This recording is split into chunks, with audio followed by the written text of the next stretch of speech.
Good morning. My social justice moment today is devoted to a wonderful gift our church has received from Caroline Marvin, a portrait of John Lewis, which was given to her by her son, who works in Congressman Lewis's office. John Lewis was born in 1940, the third son of sharecroppers in Alabama. As a student at Fisk University, he organized sit-in demonstrations at segregated lunch counters in Tennessee, was one of the original 13 Freedom Riders, and served as chairman of the Student Nonviolent Coordinating Committee, SNCC.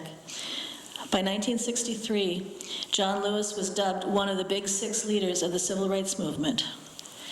At the early age of 23, he was an architect of and a keynote speaker at the historic March in Washington. Following that landmark event, he returned to the South and coordinated the Mississippi Freedom Summer of 1964. On March 7th, in 1965, Lewis and Hosea Williams led over 600 peaceful protesters across the Edmund Pettus Bridge in Selma, Alabama. The marchers were attacked by the Alabama state troopers in a brutal confrontation that became known as Bloody Sunday. Lewis was severely beaten, his skull fractured. News broadcasts and photographs of that confrontation helped hasten the passage of the Voting Rights Act in 1965.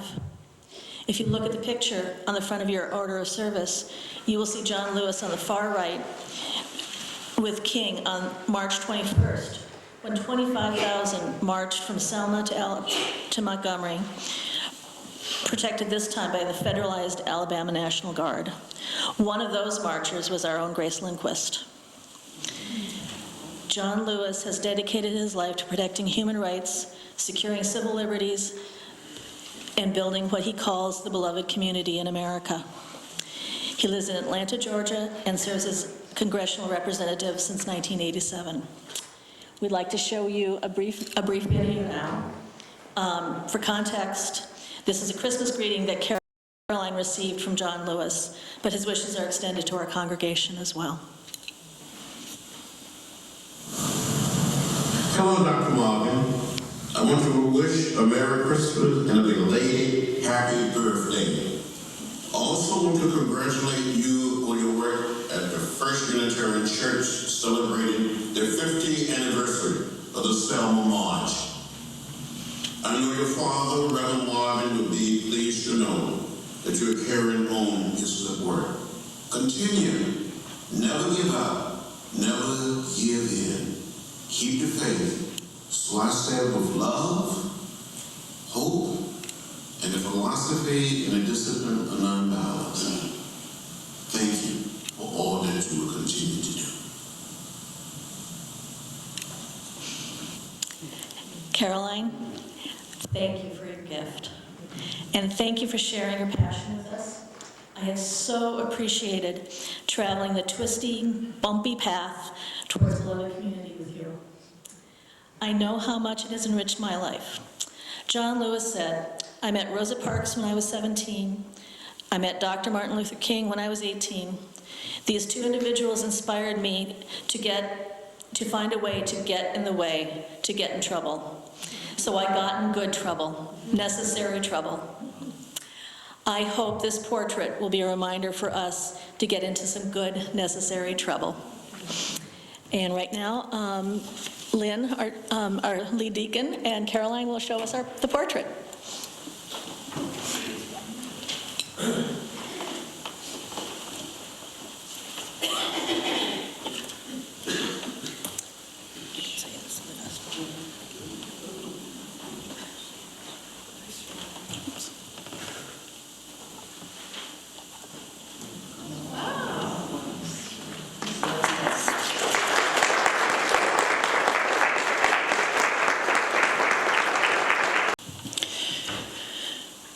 Martin Luther King has been gone more than half a century.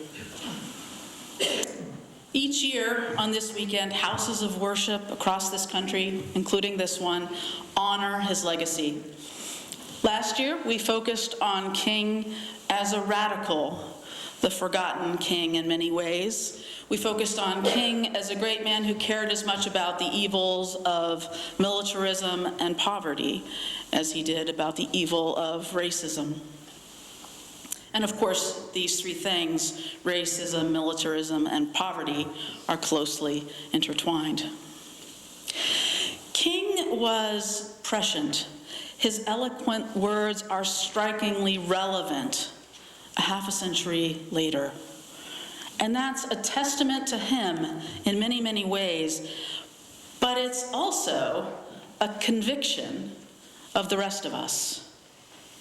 Half a century later, and his words about racism, his words about militarism, poverty, his words about riots being the language of the unheard, his language about the difficulties of police relations, all of those words still hold up.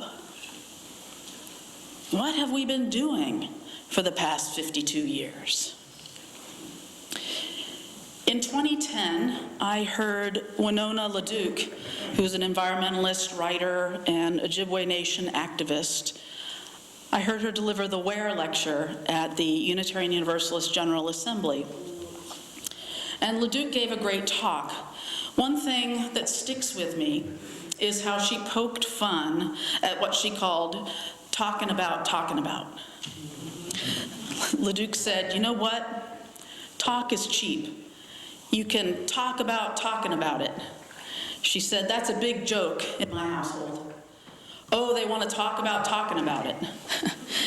And then she said to the large hall of Unitarian Universalists, I know you guys are very process-oriented. I'm not trying to diss that, she said. And we laughed. And then she added, it's really important to get stuff done, okay? I like talking as much as the next person. I do a lot of talking in this calling, but Winona LaDuke is right. Talk is cheap. What are we gonna do? 44 years before LaDuke, Martin Luther King himself gave the Ware Lecture at a Unitarian Universalist General Assembly. It was back in 1966. The title of his talk was, Don't Sleep Through the Revolution. He said, one of the great misfortunes of history is that all too many individuals and institutions find themselves in a great period of change and yet fail to achieve the new attitudes and outlooks that the new situation demands. There's nothing more tragic than to sleep through a revolution. He went on, the great question is, what do we do when we find ourselves in such a period? Certainly the church has a great responsibility because when the church is true to its nature, it stands as a moral guardian of the community and of society.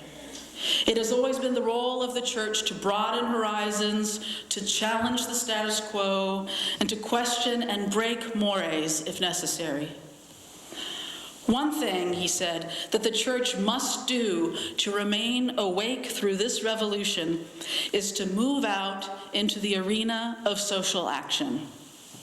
It is not enough for the church to work in the ideological realm.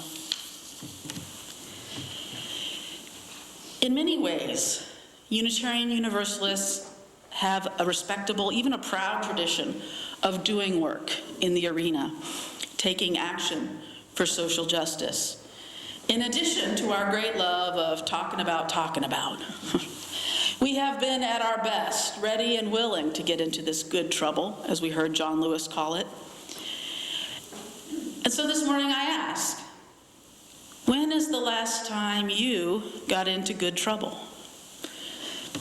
When is the last time FCU got into good trouble? We can't rest on our laurels. And as a bumper sticker I saw put it, paraphrasing Laurel Thatcher Ulrich, well-behaved churches seldom make history. So yeah, I'm with Kris in the Racial Justice Action Committee. I hope that portrait, that beautiful portrait, will remind us, as we talking about during coffee hour, to get into good and necessary trouble. As Lewis said in the reading, we are in the midst of a struggle that doesn't last one day, 1 week, 1 month, 1 year. We're in a struggle of a lifetime, or maybe many lifetimes. And that's the real challenge of Martin Luther King. The challenge is that he wasn't just preaching about religious ideals of charity and love in the abstract. He was saying that we as a people of faith should do something about poverty and violence and racism. And he was saying that we could.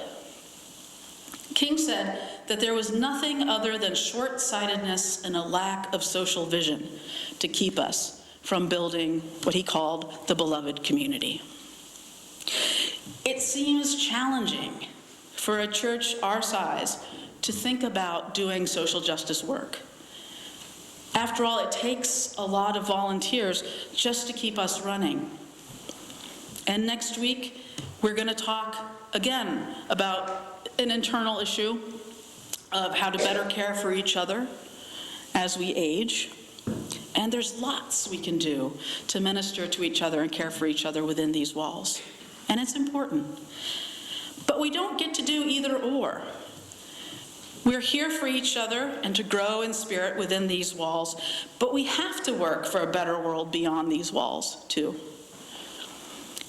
As we say in our covenant, love is the spirit of this church. And then we add, and service is its law. And that's not just about service to the church within these walls. That sort of service, if you never get beyond these walls, is serve us. There's a slogan that our first cousins on the Puritan Unitarian side, the United Church of Christ, there's a slogan that they use that I really love. They say, "Be the church." To be the church means, in their words, protect the environment, care for the poor, forgive often, reject racism, fight for the powerless, share earthly and spiritual resources, embrace diversity, love God, or love the universe, the great mystery for our UU translation, and enjoy this life. There are ways we can do this, all of this. We already have a racial justice action committee. We have a green sanctuary task force. We have an environmental action group. There are lots of ways you can plug in and get involved. I would also love to see us get involved in something the Unitarian Universalist Association is organizing that they're calling UU the Vote. It's a collaboration with multi-faith and secular partners to mobilize Unitarian Universalists to engage in a nonpartisan way in electoral work in alignment with our deepest values. So stay tuned. You will hear more about UU the Vote and how you can get involved. We don't want to sleep through a revolution. Indeed, there is nothing but a lack of social vision and a lack of courage to keep us from building a better world, a beloved community. So let's do it. Let's get into trouble together. Blessed be, and amen.